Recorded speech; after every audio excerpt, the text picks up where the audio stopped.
Hello. Good afternoon. It's 5 o'clock, 1700 hours. All right, let's get started with this mouthful of a talk. Essential truths everyone should know about performance in a large managed code base. That is a mouthful. I was able to state it without tripping up too much there. My name is Dustin Campbell. I'm a senior program manager on the managed languages team. I'm actually accountable for the editing experiences in C# and Visual Basic within Visual Studio. For the last 3 years, I've been working primarily on a project called Roslyn. How many people here have heard of that project? Cool, cool. I'm not going to give you a ship date if that's what you're here for, okay? We can talk later about that. But I've been primarily focused on that, and as we've been kind of shifting into getting Roslyn into more of an end game, there's your hint on the ship dates if you're looking for that, but getting it more into an end game, our team has taken back the existing C# and Visual Basic editing experiences and the existing C# and Visual Basic compilers. And so right now my team is responsible for everything you're going to see in Visual Studio 2013 for C# and Visual Basic, at least accountable for that, and also for the stuff coming in the future. Now, I'm not the subject matter expert on performance. Okay? I'm going to tell you right now, if you had illusions about me being kind of a performance genius, you might be, disappointed. I'm actually, this talk was developed by one of our principal developers named Paul Harrington, who's a personal hero of mine, somebody that I work together with on a daily basis, and I've worked with on performance investigations. And so I would look at Paul as kind of the subject matter expert. He's been a performance investigation specialist, really, on Visual Studio for, the past decade, I think. And so a lot of sort of the richness and wisdom that's in this talk comes from him. So if you ever get an opportunity to see him speak or to talk with him or engage with him at all, I would highly recommend you do so. He's really an awesome guy. So this is about performance in a large managed code base, as it says. That code base that we're going to look at, we're going to kind of use as a case study in this talk, is in fact Roslyn. Roslyn is about 80 projects of C# and Visual Basic code, about 2 million lines of code, and it has some very aggressive performance goals. And so we're going to look at some of what we've done in Project Roslyn to try and achieve the best performance we can. First, we're going to cover some basics, some basic kind of performance collection sorts of basics, kind of set the playing field level for everyone as far as what I mean when I talk about performance testing and measurement. Then we're going to look at the Roslyn case study. And your key takeaways from this should, in fact, as according to the title, be 3 essential truths. And we'll look at those as we come to them. So let's get started. Just as a level set, how many people here have participated in some sort of performance investigation, maybe with a customer or on your team? Okay. Most people put their hands up. That's great. So then a lot of you may be familiar with this, okay, what I call the sad reality approach to performance. The user says, they contact you and says it's too slow. And so you ask a bunch of questions like, what are you doing? Are you the only one seeing this? Is it just you, or does everyone else see this? What's your OS? What's your workload like? What hardware are you running on? And then based on the answers to those questions, you make an educated guess as to what the cause of the problem might be. Okay? You kind of go back to the product group and maybe find a guru on your team and he says, hey, try this. Set this one registry setting, or make this little tweak in the configuration. That'll do it, right? The user comes back, no, it's still too slow. And this goes on for a while. This becomes a cycle. I don't know if anybody's familiar with this, but I'm certainly familiar with this sort of cycle where you kind of come back, ask some more questions, try and probe, and find out what might the cause be, and try and fix it without really understanding what the current behavior of the product is on their system. And so finally, you get to the dreaded option. You upgrade the users. You say, your hardware is just too slow to run my application, right? You've just thrown in the towel at this point. So it's time to go get more RAM, get that SSD you've been dreaming about, and upgrade your hardware. And of course, it's too slow still. Nope, that doesn't work. And so then what happens eventually, the user gets bored. Find something else to do. You get bored. Maybe stop answering their emails. Start evading because you can't figure out what's wrong and you don't really have a process in place to approach this performance problem, right? And the real sad reality part of this is that nobody's satisfied. The customer's not satisfied. You're not satisfied. Everybody kind of feels bad about this situation, but you just sort of let it go. Now, we believe there's a better approach. Okay? And this is the approach that we take within developer division at Microsoft with Visual Studio. And so first we assign performance goals to key user scenarios. So finding out what those user scenarios are we care about and assign some goals to them. Then we write tests, automated tests, to measure those performance goals to see whether they're meeting or not. And we need to write automated tests because I can't sit in front of a computer with a stopwatch and be accurate every time. I'll also start influencing the results if I think it's something I want to see. So we want to make sure that they're automated. And then we use those automated tests, the results of those tests. If the performance goals aren't meeting according to those tests, then we're going to use that to guide performance investigations, modifications to the product by what I call the scientific method. Okay.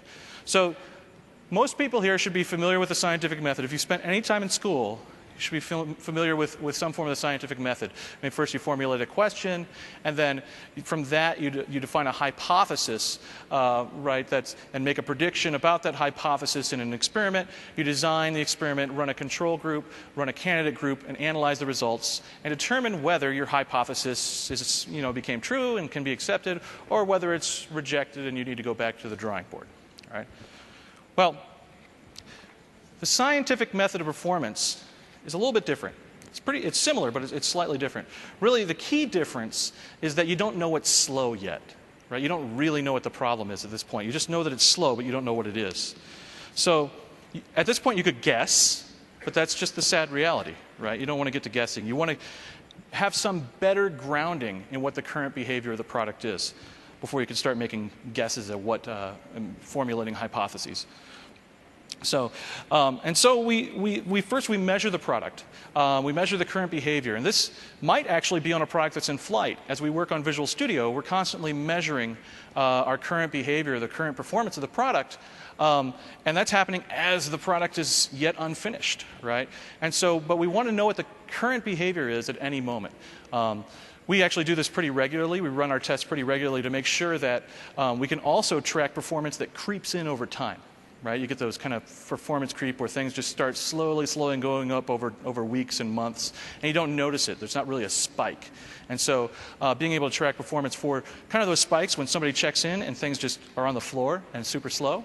And you also want to track performance to measure performance in an ongoing way. So we measure the current behavior. Now, besides giving us clues as to where the bottlenecks might be, that kind of gives us two things, right? First, it helps us to establish an environment.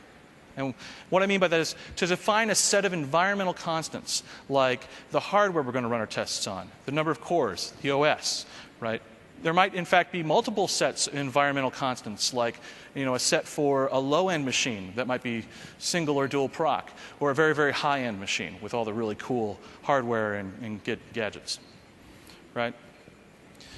And then, in measuring the current behavior, we're going to use profilers, a profiler tool, to gather some baseline data that we'll use throughout the rest of this method. Who here is familiar with a profiler? Everybody? Okay, good. Hope so. So once we have that baseline data, we use this profiler to get our data. Profilers are very, very good at figuring out where you're spending time, right? Not just elapsed time, but also disk I/O and network I/O and memory allocation. And so we use that baseline data and all that information. And at this point, we need to analyze those bottlenecks. And so a human needs to come in and analyze and make some decisions, make some guesses, form a hypothesis, right? Looking at the data to determine where the real bottlenecks are, where kind of the juicy fruit are that can be harvested, right? And so you formulate a hypothesis about where the bottleneck is. Aha, the bottleneck is here. And then you define an experiment. Essentially, you decide upon some modification to the product to try and reduce, either substantially reduce or completely remove that bottleneck. Okay. Then you conduct the experiment by making the modification, and we compare the results, right? So our baseline data that we gathered in the first step We can compare, that's kind of our control group, right? And then once we've modified the code, we gather data again. We measure again, and that's our experimental or our candidate group.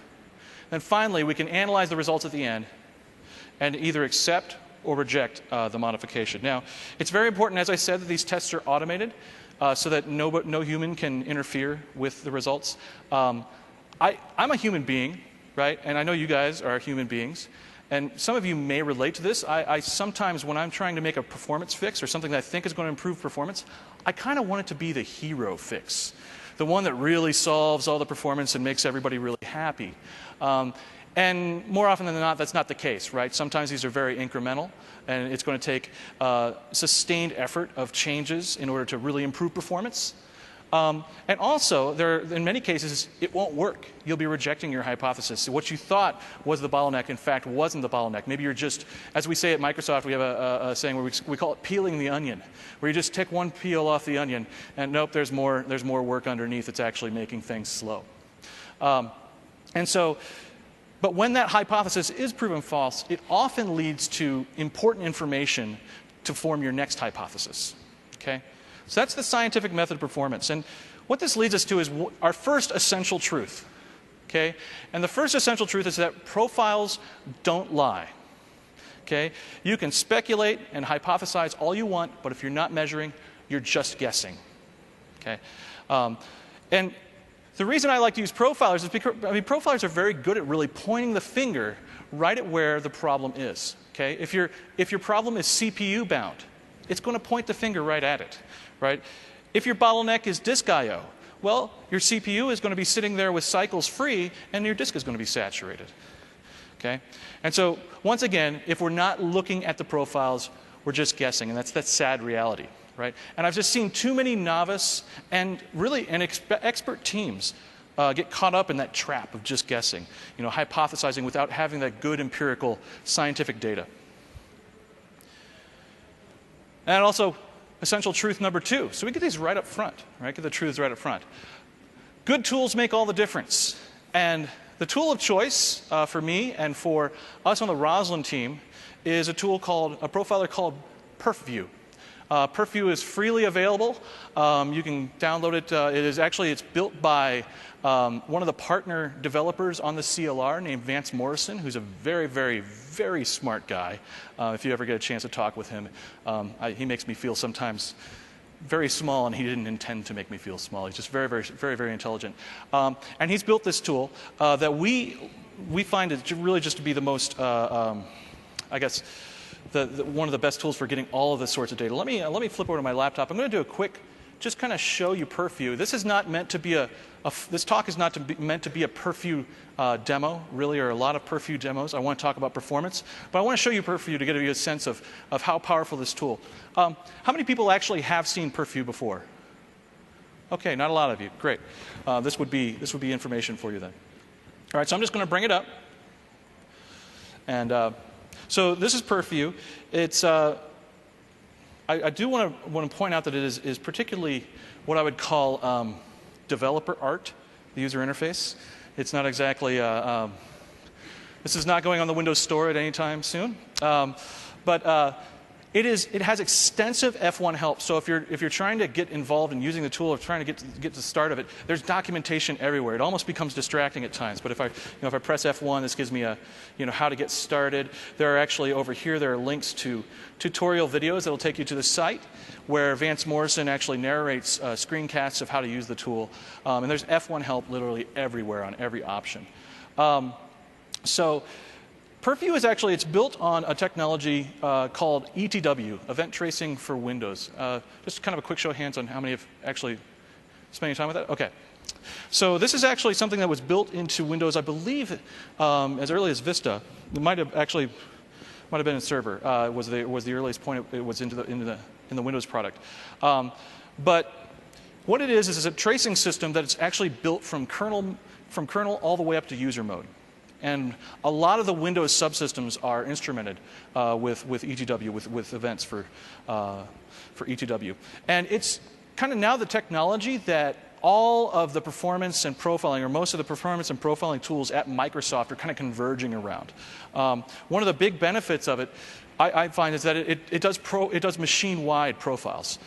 So it's actually profiling all processes and bringing in events and collecting events. So for Purview, and so this is especially useful if you're setting up your automated testing, your environments, and there's some other process on the machine that's actually making your application slow. Maybe it's Patch Tuesday and it's Windows Update that's happening. Purview, you'll see that in Purview, right? Because it's doing a machine-wide trace. And so let me just let's go ahead and collect something. So I'm gonna say collect right here, and this is going to give us a dialog. Again, not the most inviting user interface, especially when I drop down here. But you can see the level of detail that you can go to. There's a lot of information here. Again, you can play with this on your own and kind of watch some of the tutorials and see more how to use this. Again, it's not a Purview demo per se. But I'm going to just start the collection. Let me pop out of here, and I'm going to start up Visual Studio.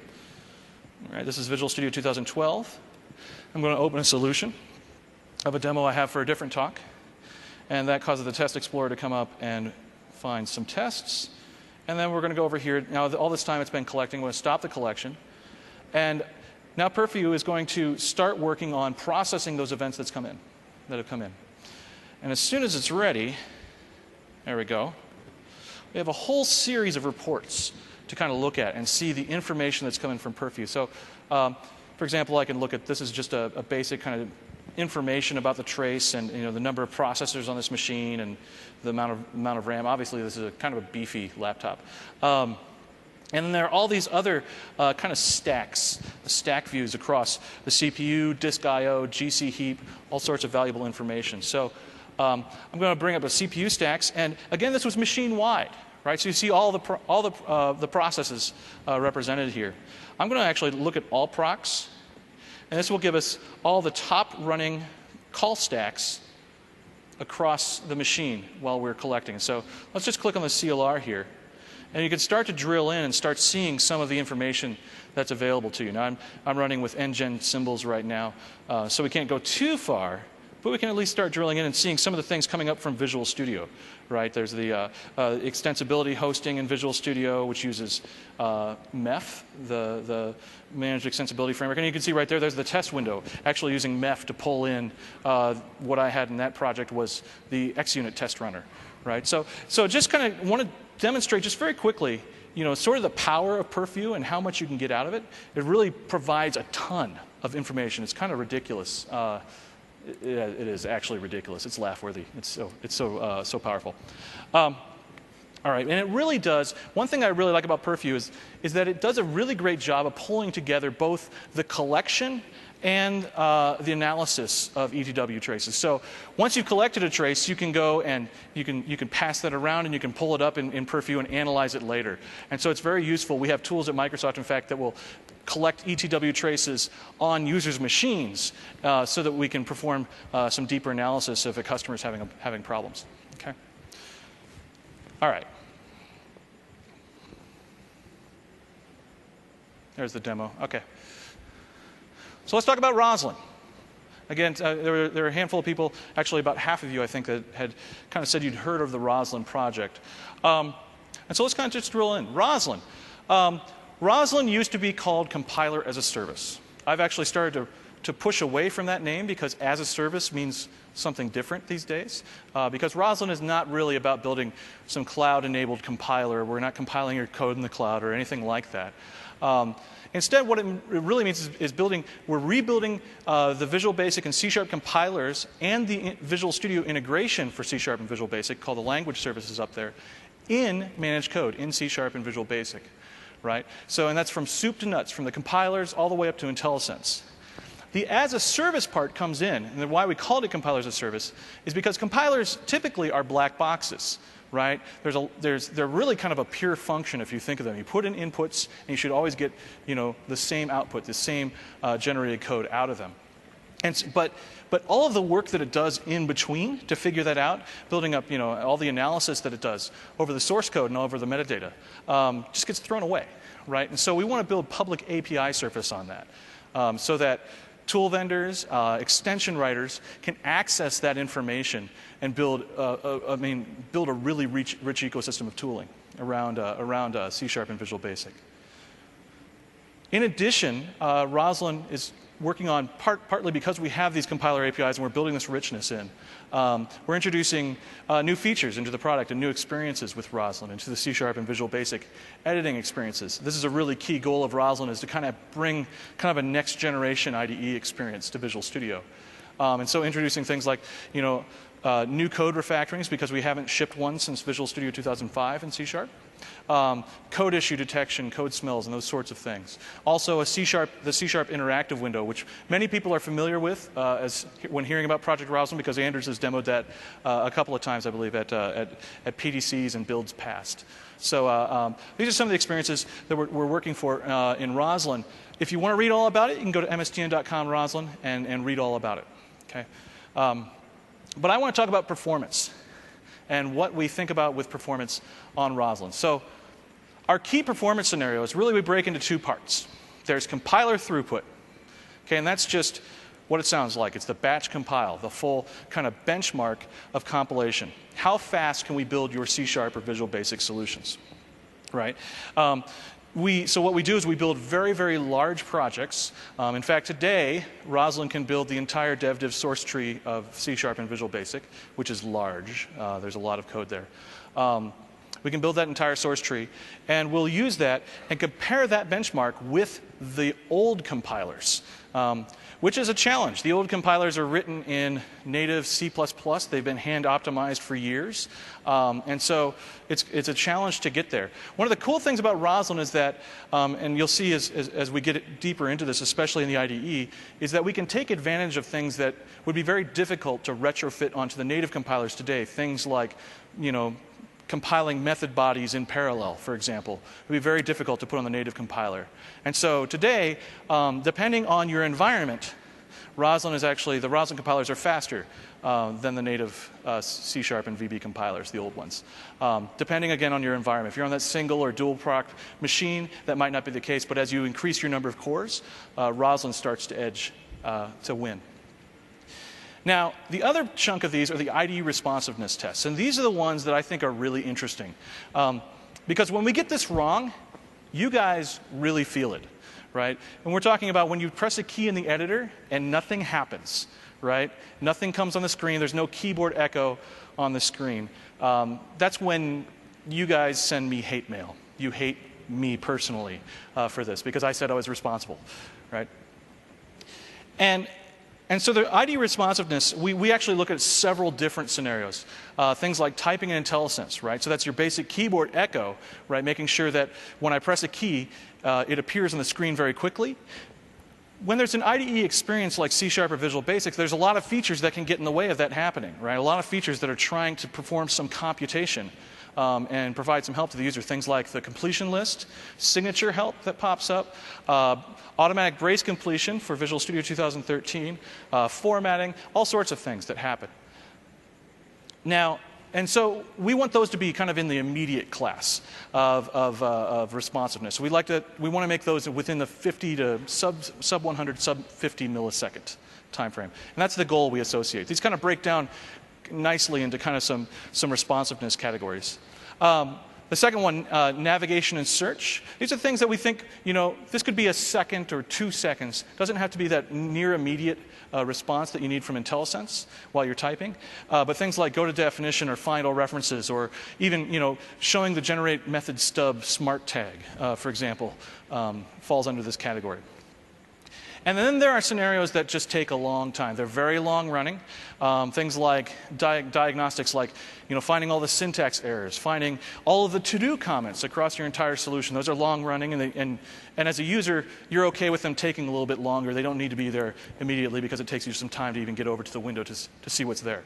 All right. And so we kind of break these into these scenarios, and we give them these goals based on responsiveness classes. Okay.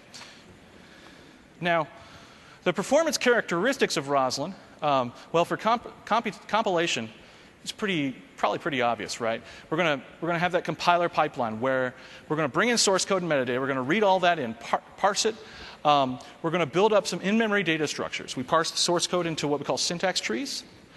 And then we perform the act of binding, which is kind of the semantic analysis where we build semantic models around those trees, really kind of reasoning over those data structures. Then we emit, we write out that binary, the IL and the metadata, and then we let it all go. Okay? So really we kind of do, for compilation, we just do all the work necessary, and then we throw it all away. That's kind of the characteristic of the compiler. Again, on the IDE side, things are a little bit more interesting.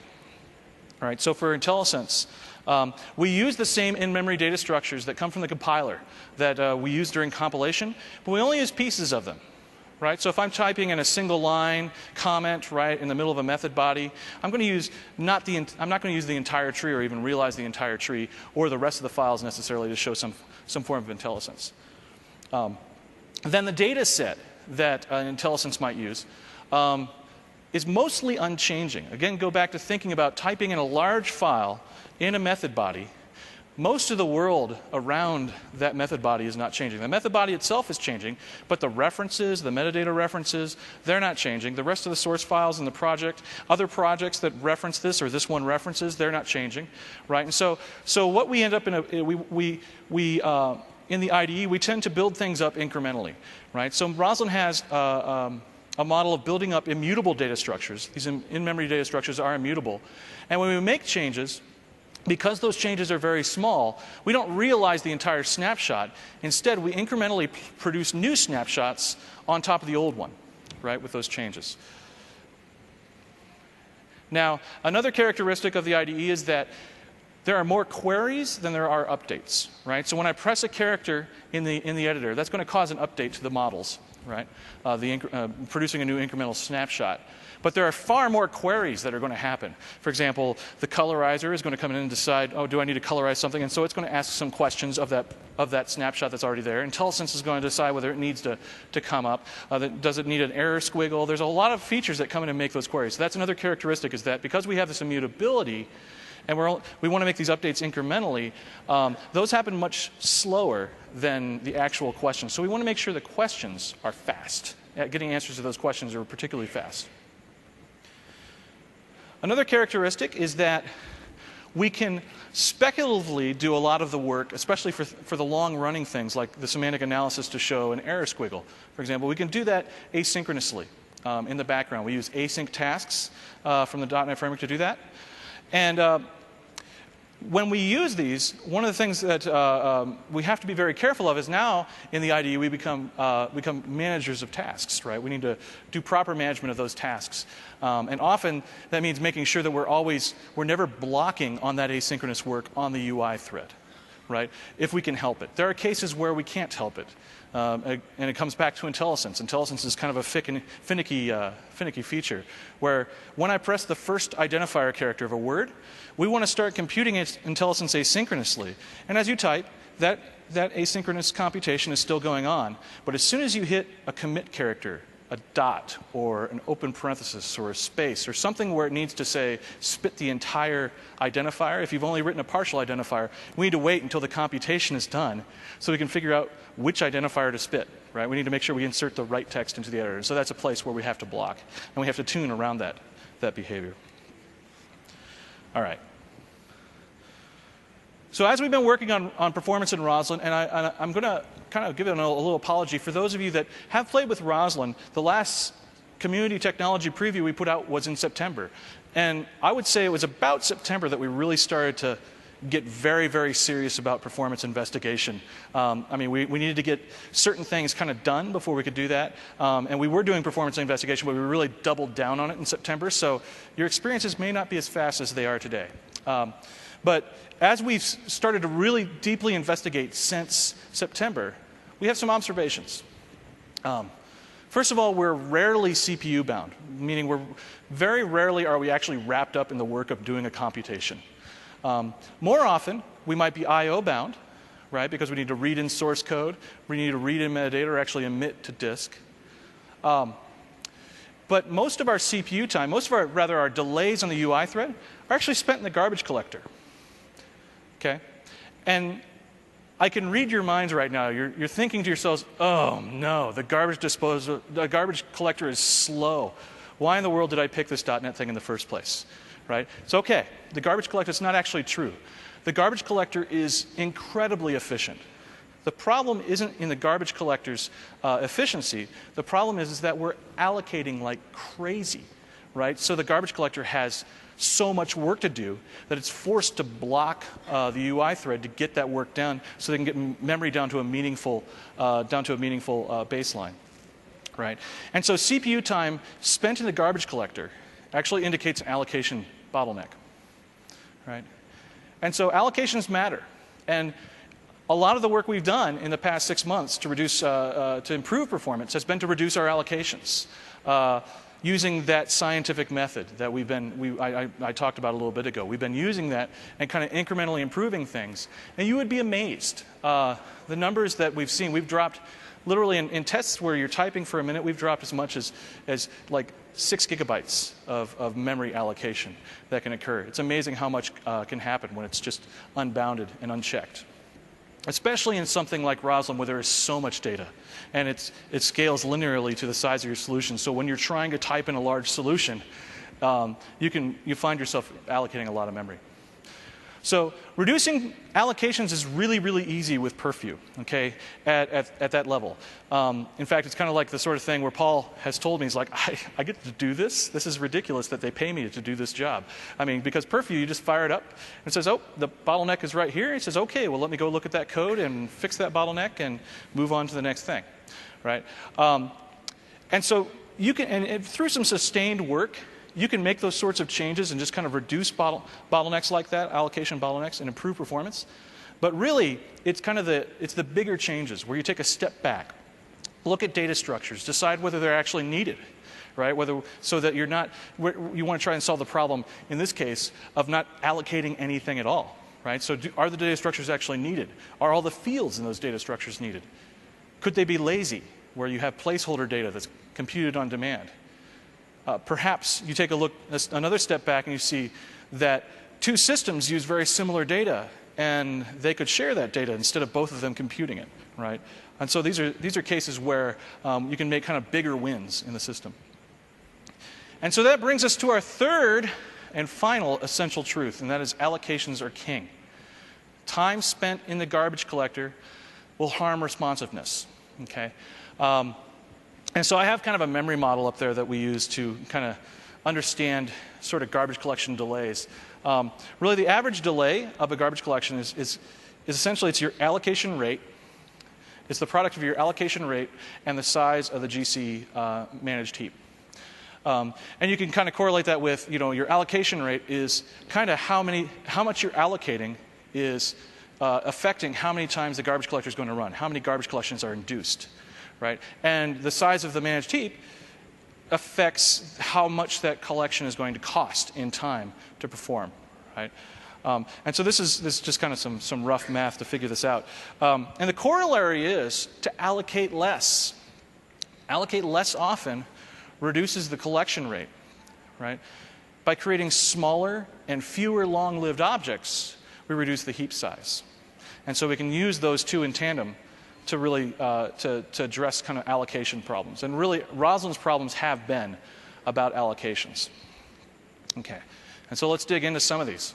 Now, this is a controversial slide. I'm going to say it right now. I put this up at TechEd North America, and I made some statements about the slide, and it seemed like everybody I talked to afterwards kind of got the wrong idea. The idea here is that when Purview, when you have, or your profiler of choice has pointed a finger at an allocation bottleneck, and you go to that method or that call site where that's happening, these are things that if you see them in your code, they should set off alarm bells and say, is this the allocation? And that's causing a problem. If I'm on a hot path, these things might cause allocations that would induce garbage collections. This is not an indictment or a blacklist of features not to use in your programs. Okay, I want to be really clear. These are wonderful language features that are expressive and allow you to write concise code. However, if they're used in extremely hot paths, where you're having trouble with allocation, you're having trouble with the garbage collector, getting in the way of your responsiveness, then these are things to look for, okay, when you're looking to reduce a bottleneck. Okay? Just want to make that clear. Do not go through your source bases and clean all of these out. Okay? I do not want to find out that everybody has flipped back to C# 1.0 and it's all my fault. All right? Just really clear. Okay. So, let's look at the first one. Boxing. How many here, better yet, who doesn't know what boxing is? Okay, a couple of people. Boxing in the .NET framework, in the CLR, is when a value type, something that is something like an integer, something that's allocated on the stack like an integer or a Boolean, needs to be treated like an object. It's passed to something that needs to take object, and so it's going to be then lifted to the GC heap. Okay, where we're going to create an object sort of around it, so we can pass it around. Like you could think of it if you're remember your C days, you could think of it as taking a reference to that and passing around a pointer in a sense. But in this case, you're actually allocating. And so you can find these very easily in Perfview by using the GC heap alloc view. And so when you bring that up, when you're looking at the GC heap, if you see things like system.int32 or system.boolean, then you've got boxing happening. So let me actually flip over and show you what that looks like. Flip back over to my laptop. And in Perfview, I've got a couple of traces that I built before this that from a demo that sort of demonstrates some of these problems. And so we're going to zoom in again. And I'm going to click on the GC heap alloc stacks. Now, this is from a project that I built up that has all of sort of the flaws that we're going to talk about. And so it's pretty clear in here where there's a problem. And we're just going to look at essential truths. That's the project that I ran. And this is the GC heap. These are the top allocated objects. And if you look through here, you see system.string at the top. That is unsurprising. When you look at this, you will often see system.string at the top. We'll have more on that later. But down here, the third one down is system.int32. What's that doing there, right? That's a value type. I mean, that should be 4 bytes, but if it's showing up here, that means it's been boxed as an object. And objects, just at their very smallest object, is 12 bytes on the x86, right? Or 24 bytes on x64. So, using that to represent an int32 could present, an inefficiency in memory usage. But it also, because it's lifted to the heap now and allocated on the heap, it's also, potential to induce garbage collections. So let's go ahead and click on this. And here I've got two stacks where this appears to be allocated. You'll see right here, this is what we're going to look at in just a moment. But it points the finger right at the stack where the allocation happens. Right? And in fact, here's another one down here that we'll look at in a little bit as a potential allocation problem. But whenever you see these things on the GC heap, that's an indication of boxing. And sometimes it can be pretty horrible, right? I mean, if we see system.boolean boxed all the time. That's 1 bit being represented in 12 bytes. On x86. That seems like possibly there might have been an inefficiency somewhere. All right. Let's flip back over. Now, this is the code that was inducing or allocating all of those system.int32s as boxing. Can someone in here tell me where the boxing is in this code? Yes, sir. He raised his hand before he heard the question. Could someone point out to me if anybody can spot the boxing that's in this code? Yes, sir. String format. Could you be more specific?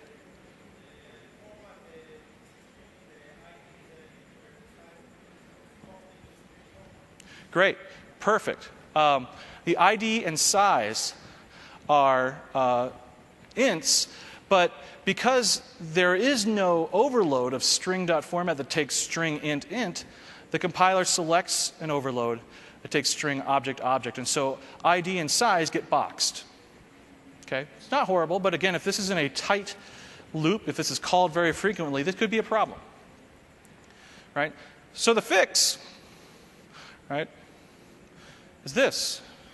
Make them strings. Right? Now, of course, this doesn't work if you had complex format specifiers. For example, if you wanted to make it hex or specify the length or the width of what was going to be output in the string. But this is a very simple fix. It doesn't work all the time, but it can work for this case. Right? On a case-by-case basis, you might reduce some allocations in this case. Don't always do this, okay? I'm just going to keep reiterating this. Do this after measurement, when this has become an allocation bottleneck. If it's not, this is not as clear as just passing ID and size, right? So that's great. We fixed the problem. And then some enterprising developer comes along and says, well, wait a minute. What we're doing here is string concatenation. So shouldn't we really just do this, right? Why are we calling string.format at all? And that's great, but it's actually introduced another allocation, right? The problem is that this compiles to string.compat object, object, object.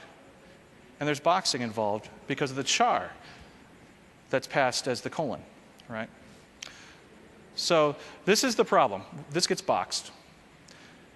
And the fix is rather subtle. Just watch very carefully on that char. The fix is to make it a string, right? And then the compiler can successfully grab the concat method that takes string, string, string. Very subtle thing, okay? These are the sorts of things, again, you don't want to spend a lot of time thinking about this when you're writing your code. When you're writing, trying to write your code in an elegant, readable fashion. You don't want to be thinking too much about this. This is why you do measurement. This is why we run those tests. And to find out if we have a bottleneck at all, and if so, where it is. And if it points to this, then maybe we can start doing some tuning. Here's another one. And this one is so subtle, you just have to know it. This is the sort of thing that this actually was responsible for a large amount of allocation in Roslyn, and it was an amazingly simple fix. The problem here is that now in our get hashcode method, we're calling get hashcode on the name field, which is a string, and the color field, which is an enum called color. And the problem is that enum.getHashcode in its implementation in the .NET framework boxes. Compiler's not boxing, but that method itself boxes. And so this is the sort of thing that's, again, it's very, very subtle. You could have pulled it up in Purview, taken a look at it, and you would have wound up finding that the allocation itself happened in enum.getHashcode, looked at reflector, and now you're kind of at a point where, what do I do, right? The fix here is not hard. The fix, in fact, is, it's actually to cast to int before calling getHashcode. Problem is that under the hood, there are methods that the enum uses to get values and get names, and those all take object, right?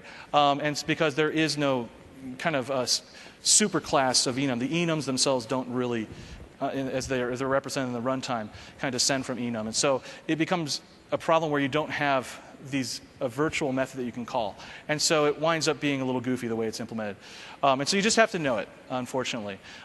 Again, this wound up for us because we were using enums as keys in dictionaries, right? Which was calling the get hashcode over and over and over and over and over again, boxing them over and over again, and resulting in some pretty substantial memory allocation. It was something like a gigabyte for this 800 megs or something like that, if I recall. It was amazing. In a performance test that was like a minute-long typing test, right? But still, it was substantial.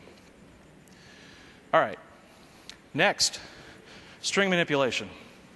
So string manipulation, as we saw a little bit ago when I was looking at Purview, and you saw that system.string was really on the very top, string manipulation is very often the source of allocations.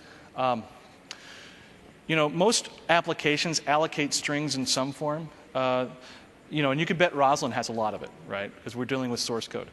But in the world of programming, we use strings a lot. We often for things that might not be as appropriate to use as strings. I mean, we use strings to serialize, int32s and those sorts of things. We've kind of fallen in love with XML, fallen out of love with XML, things like JSON and REST. All of these are string-based protocols, which, by the way, is perhaps one of the more inefficient ways to move binary data around, but it is the world we live in, right? And so string manipulation is kind of necessary to write serious programs today. But when you find your hot paths, when you find those allocation bottlenecks, look out for concat, split, join, format, substring.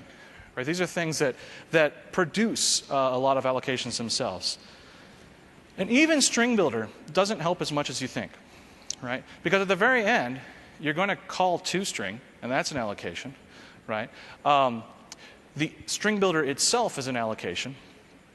And to do its work, it needs to build up arrays of chars internally and do a lot of other allocation as well. And so even string builder can be problematic. So the first example, I want to apologize for the denseness of this code. This is about as small as we can make it. It is code from the Roslyn code source base, previously from the source base. And the work that it's trying to do is it's trying to write a formatted XML.comment string. So it's got a big XML.comment where it's got the triple slashes at the front and then maybe an optional space. And it's trying to grab the text from that and produce some block of text. I think it does this for the metadata as source feature. When you go to definition on something that's a metadata, and it produces this view of what that class might look like. We also do the XML.comments in there. I think this method runs on that. But there are allocations everywhere. I mean, if you saw this, it smells so bad, you'd walk in, you'd just fall down, right? But let's take a look. So right there is the obvious one, right? Where we new up this array every time we come through, and we have to. The compiler dutifully has to new it up every time, even though it's really a constant, and we treat it as a constant, but it doesn't know if that array is going to be mutated somewhere else and used in some other method. So it has to create a new array every time of these same things. So obviously, we'd want to get rid of that. Split is an allocation, right? It's going to produce an array of strings at the end. And of course, it's also got internal allocations to kind of mark the starts and ends of things as it does its splitting. Trim start. Actually, trim start happens 3 times. And these two are in inner loops, these last two, making it even worse. It's like, oh, good. And let me even drill this home even further. Trim start is defined like this, okay, where it takes a params char array parameter, meaning that every time you call it with no parameters, the compiler is newing up a char array of 0 elements. Right? So more allocations. Substring down here. So this is really just riddled with allocations. And to fix it, you could walk through each and every one of these, and you could try and reduce these allocations, one at a time. But really, what needs to happen in something like this is kind of a rewrite. Rewriting that method with some principles in mind. And so, for example, this method is passed a parameter called text. It's passed the string of everything, and that has everything it needs to do its work. Right? Because all it's doing is producing a bunch of substrings. Right? Substrings are just a start and an end, or a start and a length. Right? And so, and those are just 2 ints that would be allocated on the stack. And so we can reduce heap allocations. We could reduce this actually to nothing but the string at the very, very end if we worked hard at it. And so this is kind of a flavor of what we rewrote it to look like.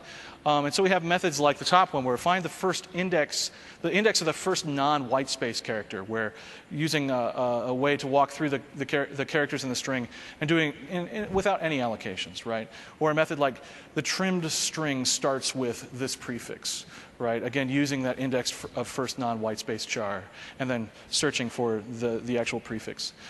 These are the sorts of routines we wrote to really tune that area of the code base and reduce all of the allocations.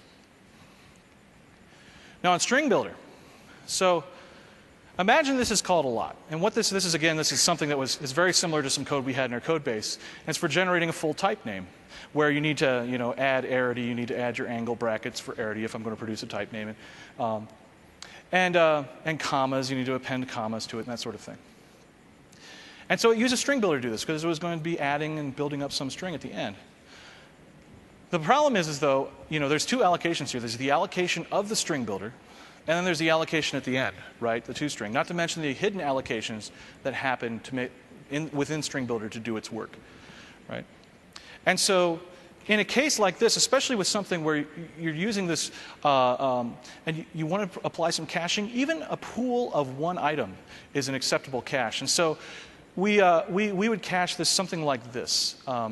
Sorry. Okay, where you now have a method to acquire a builder. You have a method to, and also a method you could use to get and release a builder, for example. And that has 1 static field. That's our pool. Our pool of 1 element is a static field. It's marked as thread static because in Roslyn these things might be used within, in concurrent situations, especially within Roslyn. I'm not sure if that's applicable to your code. That's an important note as well.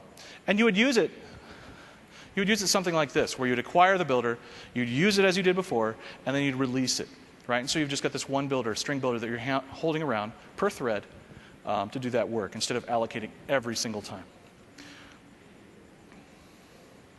Oh, okay. I'm going to get a little rant more on this one, because again, I don't want to deter you from writing code like this. This is really elegant code, but you can imagine the developer who wrote this within Roslyn, that he wrote this code, he hit the semicolon at the end, and then he sat back in his chair. And he felt really good. He's like, now I'm a real developer. I have collapsed all of this logic into one line of code. I am uncatchable as a developer, right? The problem is that this is a hot path, right? And this is an allocation bottleneck because there are gobs of hidden allocations here. All right, and I want to walk through them with you just so you understand. Kind of sometimes the cost of using these features can be great. They are very convenient. But again, in those hot paths, you might need to tune them away. So the first change we're going to make to this, I just want to pull out the lambda. It's a delegate, right? It gets that's a method that gets kind of wrapped around in a delegate func of symbol that goes to bool called predicate, and we pass that in. But the real problem isn't that. The real problem is here, that we capture this local, okay, within that lambda, and that forces the compiler to create a static helper class, a closure class, or a display class. If you look at the reflector, you'll see that the C# compiler will generate a new class that has a field for name that takes that takes that captured local. And so it looks something like this. And I'm changing the names to protect the innocence, actually just to keep from the compiler mangled names, but this is effectively what it looks like. You have this lambda class, you have your captured name as a field, and then down there I've also circled where the two allocations would be in your code, because there's the new lambda, the actual new closure class, and then there's the new of the delegate, right? That's another kind of hidden new in your code. But it gets worse. One of the big problems here is that first or default is an extension method on IEnumerable, all right? And that actually costs us, and costs us in a hidden way. So symbols is a list of symbol. It's a .NET system.collections.generic.list of T. And when we actually call first or default, now I'm kind of taking some liberties with the code here, but it sort of expands out like this, where it casts symbols to an IEnumerable symbol, right? And we actually lose some type information there. We no longer know that it's a list of symbol, right? And so then we call enumerable get enumerator from the IEnumerable, and then we use that while loop to kind of walk through. That's not where the problem is. The problem is in that loss of type information, because list of T defines a struct enumerator, and so this causes boxing of that struct enumerator. Right? And so very hidden. And the reason it uses a struct is so that we can for each over lists without a heap allocation for an enumerator. All right? And so the fix is to write it this way. Again, I don't want you to go back to C# 1.0, but that's in fact what we did here. Right? For each over the symbol, if the name matches that was passed in matches the name of the symbol, then we return it. Otherwise, we return null. To me, this is perfectly succinct, perfectly readable, and it's allocation free. Okay? Heap allocation free. So, I mean, and some of you might be thinking, right, is there an allocation right here? And the answer is no. It expands like this, that the enumeration pattern in C# is actually a pattern similar to link, not quite as robust as link, but similar to link, where if a method declares a getEnumerator method, if a type declares a getEnumerator method and doesn't actually implement IEnumerable, or it doesn't return IEnumerator, but it returns something that has move next and reset and current, it'll use it, right? And so list of T defines a struct one so that it doesn't have a heap allocation for the enumerator. And this allows us to use that and not have a heap allocation. A stack allocation for sure, but not a heap allocation. Right. Async. We use async a lot in Roslyn. And it can be tricky. It can be tricky. And so I want to point out a particular ANA pattern that actually Lucian Wichtig is going to talk about in one of the async talks. I think it's the async, I can't remember the title, but it's for class library authors. And he's going to talk about some performance issues that you can run into with async. And this is a particular one. So in Roslyn, we are very, very highly asynchronous. right? So you can, a thread can ask for a syntax tree, await that syntax tree so that it returns the current thread to the originator, and then will continue when that syntax tree is then available, right? And so this method, get syntax tree async, is the implementation of that method to get the syntax tree. So it's async, it returns a task to syntax tree, and it news up a parser, and then it parses the source code. Now that's the expensive part, right? And then when it's done, it returns the syntax tree that was parsed. And so if this is called a lot, you might be inclined to cache the result. That's good programming, right? That's going to be a performance improvement. And so right here, we introduced a field for the syntax tree, and then we check to see if it's null. And if it's null, then we do the work. And if it's not, we just return the result we had cached the previous time, right? And that should be great, except it's not quite great. And this is the anti-pattern I want to talk about with async. Very subtly, this introduces an allocation. Okay, because the method is async. So because the method is async and it returns a task, that means that that very bottom return of this dot cached result needs to wrap that in a task. Okay, and so there's a hidden allocation. It needs to wrap that in a task, which calls task of syntax tree from result. Now the fix is very subtle. I believe. I'm starting to spot it. I'm starting to get a better handle on it. But the fix is not to return the actual result.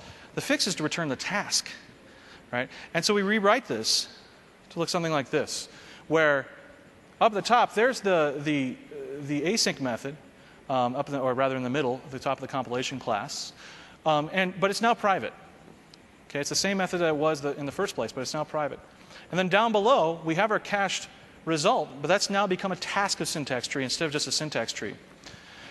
Then we have our public get syntax tree async that returns a task of syntax tree. It's no longer an async method. See that the async modifier has been removed. And instead, what it does is it returns the cache result. And then down here, I've compressed this code so it's completely unreadable. We use the null coalescing operator here and assigns cache result. So if cache result is null, it will assign cache result with the result of calling get syntax tree uncached async and return that. And so what it ends up doing is kicking off a task and just returning it and returning the same task every time somebody asks for it. So if that task is a completed state, they get the same result, right? But they get so that's kind of the subtle part. But this is the appropriate way to cache from an async method. Okay? And we ran into this actually a couple of times, and it was surprising to us. So definitely be aware of that anti-pattern. All right. Let's talk a little bit about class versus structs. Actually, let me check my time. I want to make sure I have some time for questions. So just kind of lay of the land here on classes versus structs. Because these are often points of confusion. Okay, classes they represent in the .NET Framework reference types, right? So they're allocated on the heap and they're cheap to pass around and return because they effectively are just pointers under the hood, right? GC handles that have ultimately become pointers. And the smallest object on x86 is 12 bytes. Okay, so you can imagine that adds up over time. If I have millions of these things, millions of small objects, then that's going to add up to a lot. Now, a struct is allocated on the stack unless it's boxed. It can also be allocated inline in a class if it happens to be a field of a class. But just imagining a struct kind of naked, newed up in a method body, it's allocated on the stack. And the interesting thing about structs is that if they get like more than a couple of fields, they have to be copied to the stack. The CLR has to copy them. And the CLR goes through a lot of effort. The JIT goes through a lot of effort to make sure that there's no tearing involved with those copies so that they're performed atomically. And so if you have a lot of fields, if you have a very large struct, it can be more expensive to make that copy. The JIT, if you look, the JIT's generates a lot of machine code to make sure that is a correct copy. And so this can actually result in a CPU bottleneck, right? And so you get kind of a trade-off here. Do I want to use space or time, right? And so you have to kind of just be careful and weigh things. But it is possible for large structs to create a CPU bottleneck that pops up in your profiles. Another smell to watch out for with structs is watching out for repeated calls to property getters that return a struct, right? Especially if it's going to be something that's going to be a copy.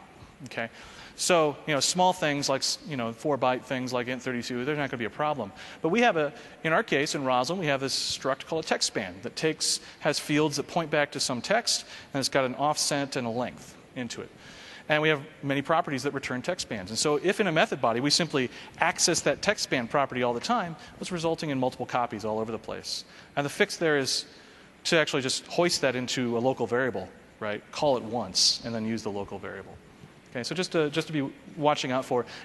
Again, don't be a hawk watching this as you're writing your code. Measure and look for these things if you find them. And so here's an example of a struct versus class situation where I've got a log function, and it's it takes advantage of the using syntax in C#, where the logger actually it has a private log helper class that implements iDisposable, so you can use it in the using statement up there. But if this is called a lot, this can actually this can result in an allocation bottleneck, because we're allocating a new log helper class every time we come around and log something. And so the naive fix, so there's our allocation. The naive fix would be to make it a struct, right? But that introduces boxing, right? Because we're going to cast it to an iDisposable. We're going to and then pass it back. We lose that type information, and so the struct has to be then lifted to the heap as an object of type iDisposable, right? And so the real fix in this case, though it's not always possible, is to make our struct public and then return simply the struct. And now that we haven't lost type information, in that case where it's used in the using statement, the compiler is smart enough to generate efficient code that doesn't produce a box, right, where it uses the address of the log helper struct and constrains it to the iDisposable interface, which is much more efficient than an actual allocation. Okay, so just a quick example of something like that. Now, dictionary. This is going to be a bit of a rant, and so I might have to skip a slide or two at the end, just because I feel that this is an important topic, only because of what we see in Visual Studio Codebase. I don't know what you see in your own code bases, but I do know what we see in Visual Studio. And what we see in Visual Studio is that dictionaries are all over the place. And in many cases, and in our experience, it's often overused and abused. I think the reason why is because it's sort of this, what we like to call the associated container of first resort, right? Where it's like, oh, there's the handy collection class that I want to use for just about everything, right? And so they reach for it, even when the problem they're trying to solve isn't actually something that the dictionary is particularly good for, right? At least over some other collection class, right? It is convenient.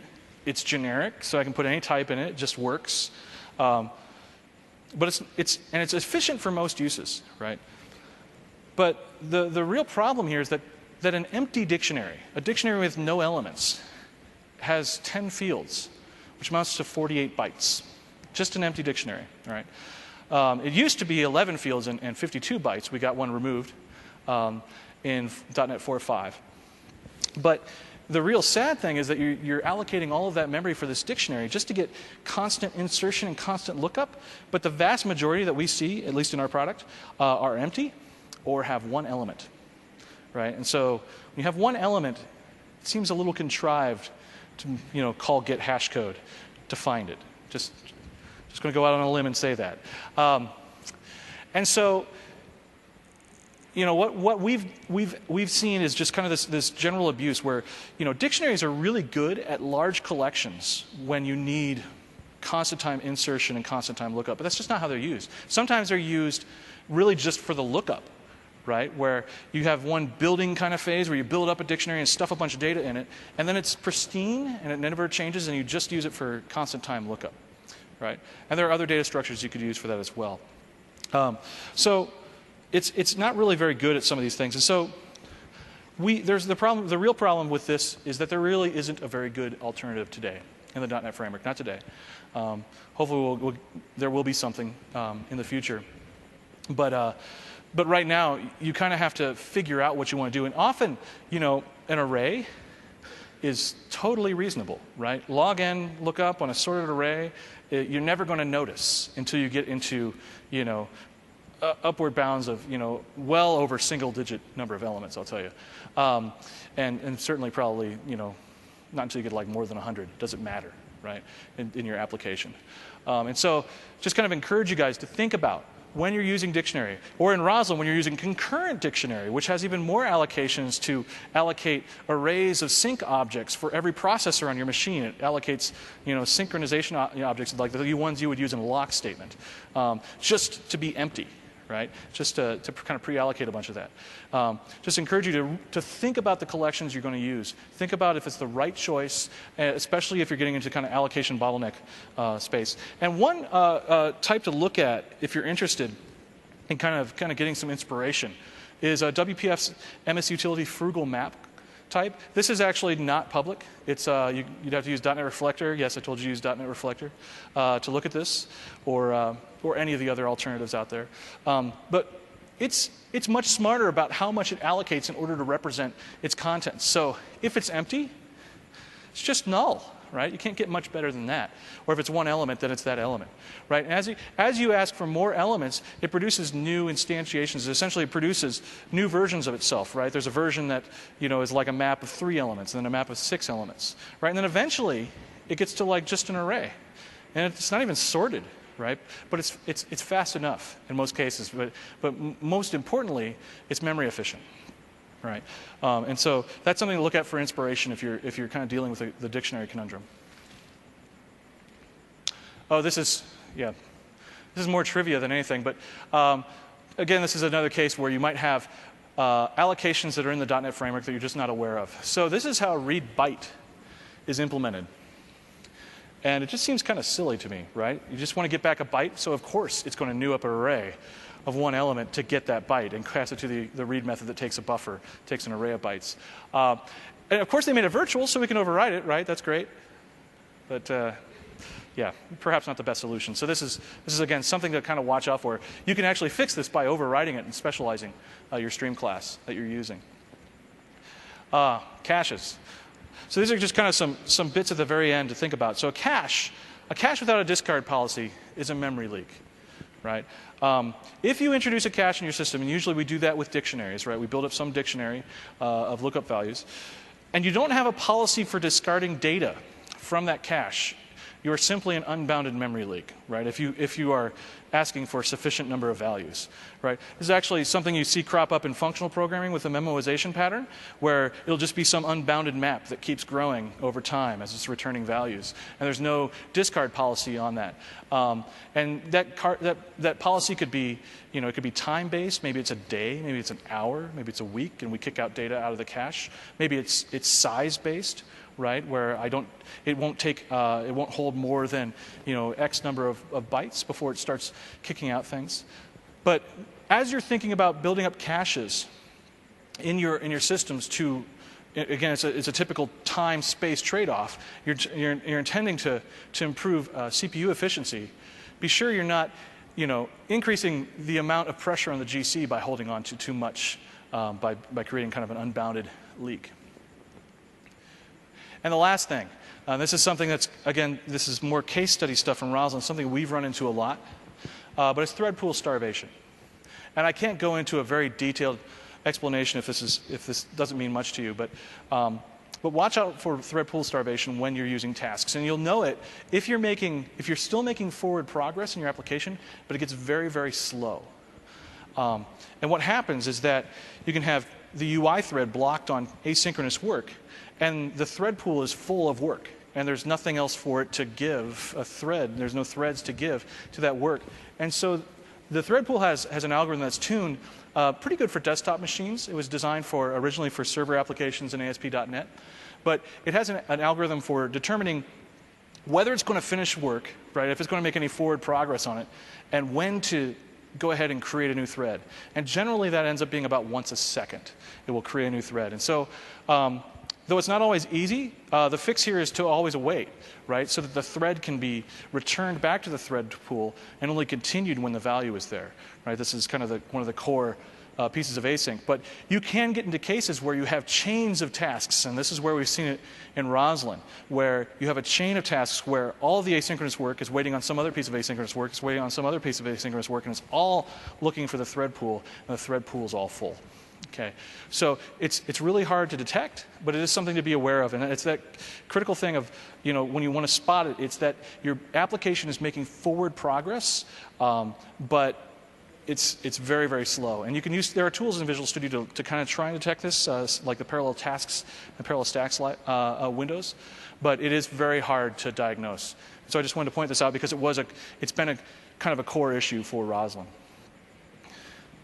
All right. And so we're nearing the end. So in review, the essential truths. Profiles don't lie, right? So don't guess, right? Don't make hypotheses without a profile. Profiles are not going to lie to you. They're going to point the finger at the problem. Truth number 2, the right tool is essential. So, I would recommend Purview. You can use any profiler at your disposal. Just make sure that it's powerful enough to spot these bottlenecks. And then truth number 3 is that allocations are king, especially on managed code, especially on high throughput code like Roslyn. That allocations really can harm your responsiveness due to inducing of garbage collections. All right? And so we've come to the end. And so I'm just going to kind of click through some resources. Please evaluate this session. It does make it easier for me to come back in the future if you like the session. And at this point, I want to open it up for questions. There are no microphones, but just raise your hand and I'll come out. And if you guys want to wait, we can also go to the, you want to ask me a question, I'm going to be at the reception immediately after this that's in the exhibition hall, and you can meet me up there. So are there any questions?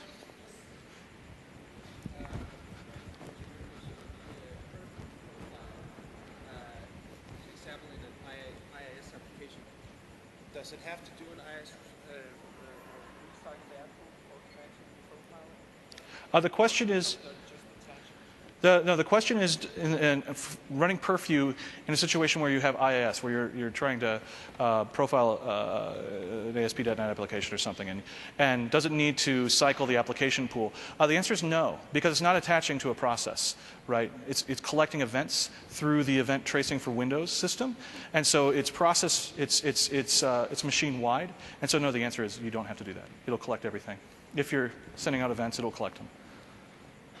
Any other questions? Either I did my job well, or you're all very tired. Yes? Any false positives using Purview? So I used profilers for native Yes. code, and often there were pointed finger at the problem, which was not a problem. Sure. So experienced anything? So the question was, have I experienced any false positives with Purview, meaning that in native profilers you have seen some false positives in the past where it pointed the finger at something and that was not the problem at all. I have not personally experienced Purview false positives that it didn't warn me that there might be a false positive, like if a stack was broken or if it was engined images that it didn't have symbols for, or something like that. If I had all the symbols for the code and it was all correct and I was running maybe with what is it called? Com plus zap disable is the registry key. If you set to, I think if you set to 1, you can launch an application without engineering, so it uses the regular images. I haven't seen a false positive. I have seen peeling the onion, right, where it certainly pointed out a bottleneck, but there were deeper bottlenecks underneath it. I have seen that, but I personally haven't seen a false positive from the tool. Unless there are also the cases where you don't have enough instrumentation, for sure, where if you don't have the things instrumented correctly, or you're looking for a particular event to fire and you don't actually have it in the application, then you might not see a trigger. But any other questions? Yes.